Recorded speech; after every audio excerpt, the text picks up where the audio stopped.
Well, today on day 15, we are going to officially roll out this liner. It's been something that's been well anticipated. We were hopeful that we could do it weeks ago, but we've had a 3-week delay. So yesterday and a couple days prior, we kind of did a day 14. I didn't film it. Simply, it was just too much prep and not enough content. So at the end of the day, we should have this bladder in on what is a brisk 13-degree day. Now, the sun is supposed to be full sky today. We should warm up, and this should lay in real nicely. So I'm looking forward to it. Can't wait for it to be done. Let's get to it.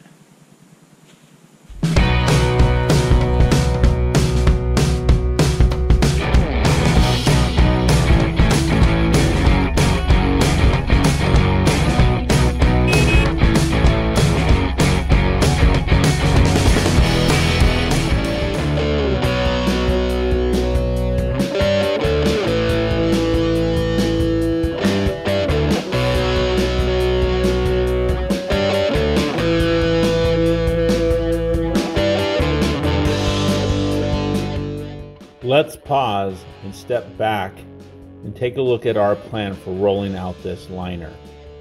As a reminder, we have changed our reservoir dimensions to 255 by 55 by 7 foot deep. Surrounding that reservoir is a 10-foot wide crest that we will be using to roll out this liner. We will be rolling from west to east.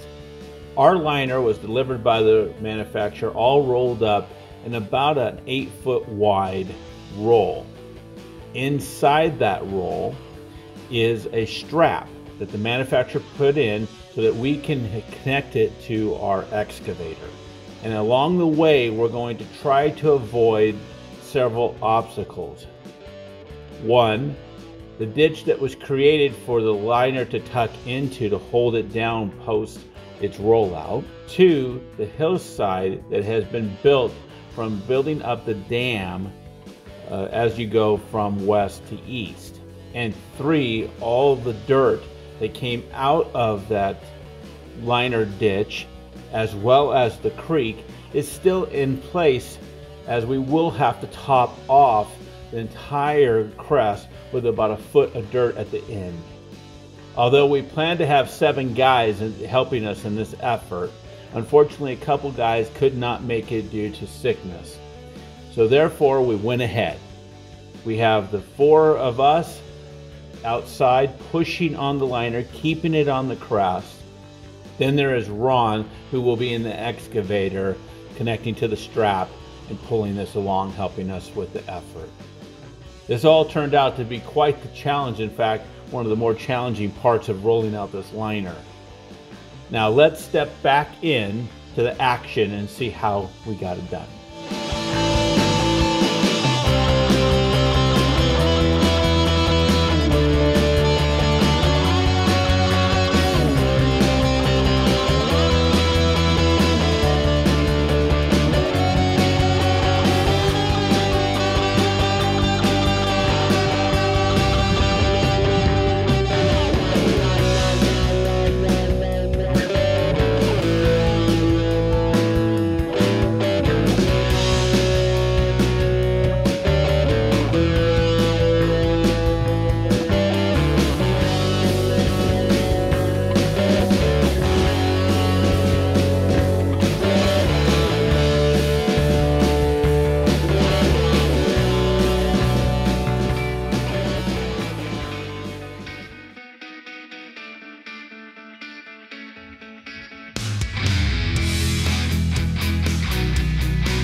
Let's pause again and step back into the map and look at the next steps in pulling this liner across the reservoir.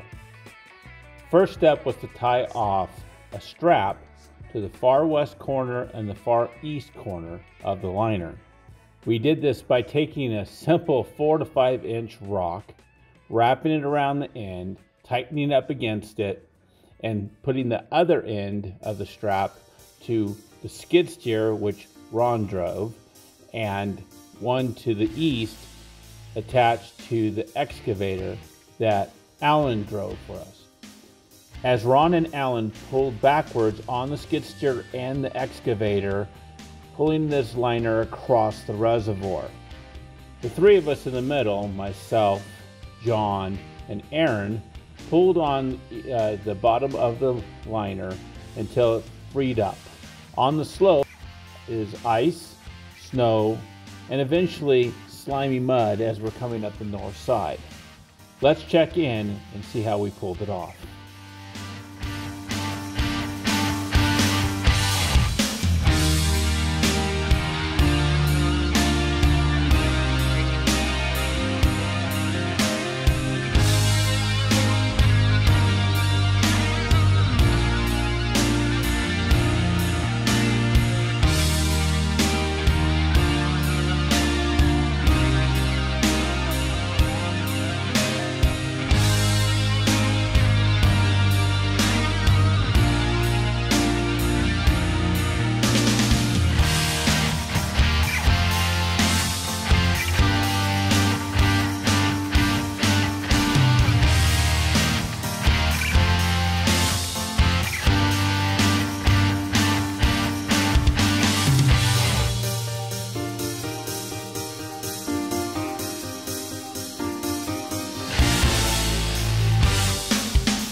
got a real stupid little thought.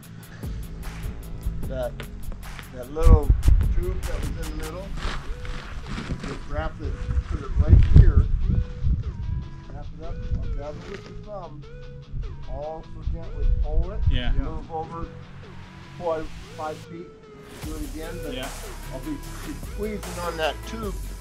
Yes, you know, just the load on up. First foot. I like it. And then I can kind of lift up. So you get it some distance off the mud. That's my thought, but okay. I think it's terrible. Terribly good. You know, hamburger.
Well, they went as well as could be expected. Alan and Aaron and John really helped out. Neighbors jumped in and really contributed to the outcome of this. Couldn't have done it without them. Yeah, we got a little bit slimy on the as it got a little later in the morning. The hillside got a little slimy, so it was starting to stick to the liner, which was, an obstacle, but we overcame it as a team and it worked out really nice. So as you can see behind me, we're all in. We're filling in the ditch around it, get it all set down, and then we'll measure out the two ends, make sure that we have the right plane going on so that we have the spillover and the canal coming in at the exact same level. So when the water comes in, it dumps in, and then excesses would also dump out of the other end, just in case it's not being monitored when it's filling up. or we have a torrential downpour of 2 inches and it needs somewhere to go. So long story short, couldn't be happier with the outcome. We're just right around 1 o'clock, and we're just getting ready to close up for the day. We'll probably put in a couple more hours just tidying up, and then tomorrow finish off the canal and get things situated, and pause for about a week and come back at it.